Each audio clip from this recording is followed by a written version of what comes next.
I used to think I knew who my wife was. I'd been the one who encouraged her to take the job, pushed her toward it, really. Emily had been stuck in a professional rut, too talented to be idle, too ambitious to stay overlooked. So when she landed a top-tier marketing strategist position at a leading firm, I celebrated like it was my own promotion.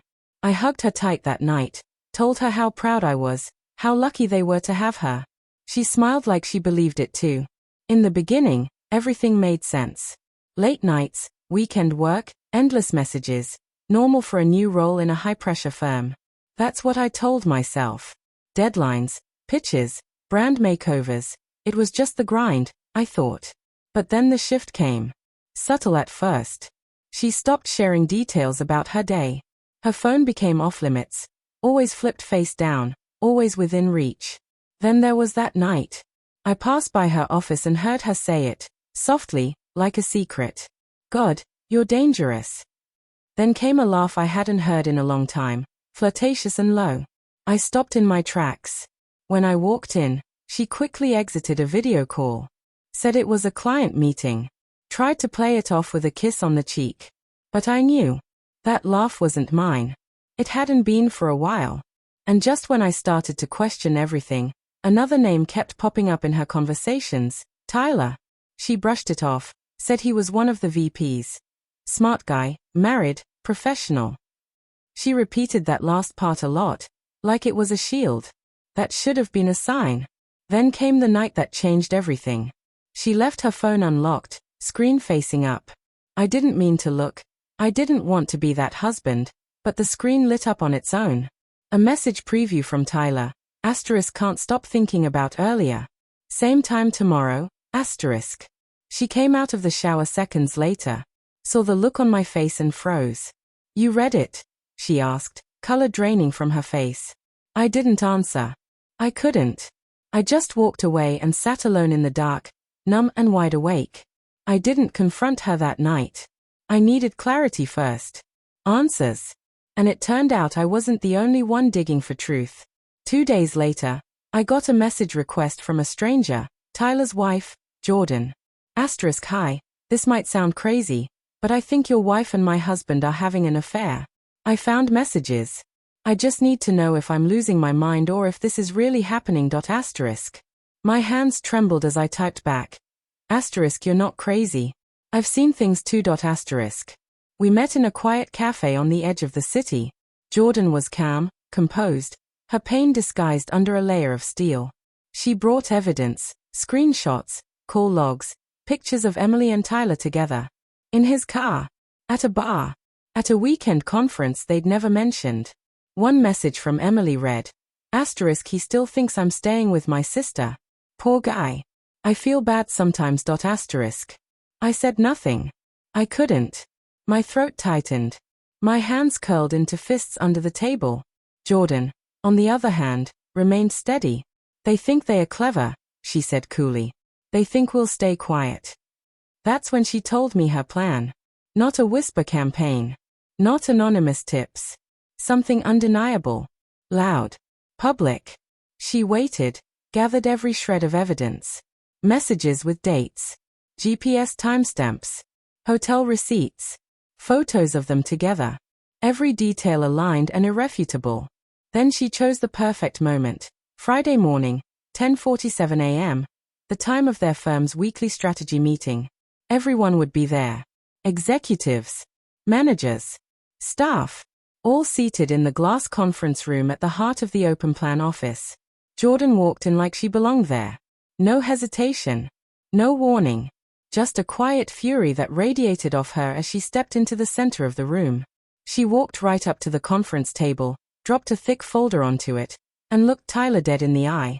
Thought you might want to explain this, she said, loud enough for the whole floor to hear. The room froze. Conversations stopped. Chairs creaked as heads turned. Emily's face went white. Tyler's mouth opened but nothing came out. Inside the folder, images of hotel bookings, flirty texts, time-stamped photos. One glance and anyone could piece the story together. Emily tried to speak, but the damage was done. Her boss stood in stunned silence, then quietly asked her to step outside. In the span of a few heartbeats, Her carefully constructed image, brilliant strategist, respected colleague, loyal wife, crumbled. Her reputation was gone. Her career, likely beyond repair. And the ego she carried so proudly? Shattered. Jordan didn't yell. She didn't cry. She just turned and walked out the way she came, head high. And I followed, leaving behind the wreckage of two people who thought they'd never be caught. She walked through the front doors like she owned the place. Hair pulled tight into a sleek ponytail, a plain blouse on her back, and fire burning in her eyes. I watched from across the street, heart pounding behind the windshield of my parked car. I didn't need to go inside. This wasn't my fight. This was hers. She strode through the lobby with purpose. The receptionist stood up to stop her. "I'm Tyler's wife," she said, voice like ice. "And I have something urgent for him. And his mistress." The receptionist hesitated. Security began to stir, but by the time anyone made a move, she had already pushed open the glass doors of the conference room. The entire room fell silent. Jordan didn't shout. She didn't have to. She marched right up to the table, placed a manila folder in front of Emily, and said calmly, "You dropped this." Emily blinked, startled. She opened the folder, and her face turned to ash. Tyler leaned in to see. His jaw clenched. His hand moved toward the folder, but Jordan was faster. "Don't touch what doesn't belong to you," she said, smiling. Then she looked around the stunned room. "For anyone curious," she announced, "this folder contains proof of an affair between your married VP and your marketing strategist. Photos, text messages, hotel bookings, even a receipt from that fake networking event they slipped away from early." The silence thickened. "I'm sure HR will appreciate the detail." Then she turned back to Emily. "Oh, and your husband knows, too." With that, she walked out. Unshaken. Cold. Magnificent. I didn't ask her for details afterward. I didn't need to. But later that night, Jordan sent a text. "Your wife cried." Tyler tried to spin a story. HR asked them both to step outside. The entire office was dead quiet. People were literally holding their breath. It was perfect. Not because the truth came out. Because it exploded. Let me know when you're ready for the final part. The one where Emily tries to crawl back and receives the one thing she never imagined, absolute indifference. 3 days. That's how long it took after the explosion for Emily to reach out. I was folding laundry when her name popped up. 13 missed calls and a voicemail. I didn't answer. But curiosity? That's not easy to ignore. I hit play. "Hey, I guess you heard. I don't really know what to say. I made a mistake. A big one. I wasn't thinking straight. Everything spiraled, but I never meant for it to go this far. Can we please talk? Please." She sounded hollow. Scared. Like someone realizing too late her safety net was never there. That night, I got home to find her outside my apartment. Hair tied back, face bare, eyes red and swollen. She was holding a takeout bag like she thought she could recreate some normalcy. I cracked the door just enough to speak. She gave a weak smile. "I brought your favorite," she said softly. I glanced at the bag. Then at her. "No thanks. I already ate." She gave a broken little laugh. "You always said that when you were mad at me, remember?" "I'm not mad," I replied. "I'm done." Her face crumpled. "Please. Can we just talk? I lost my job. Tyler won't return my calls. Everyone knows. I have nothing."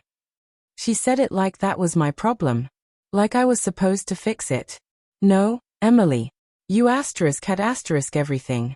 A husband, a home, a partner who believed in you.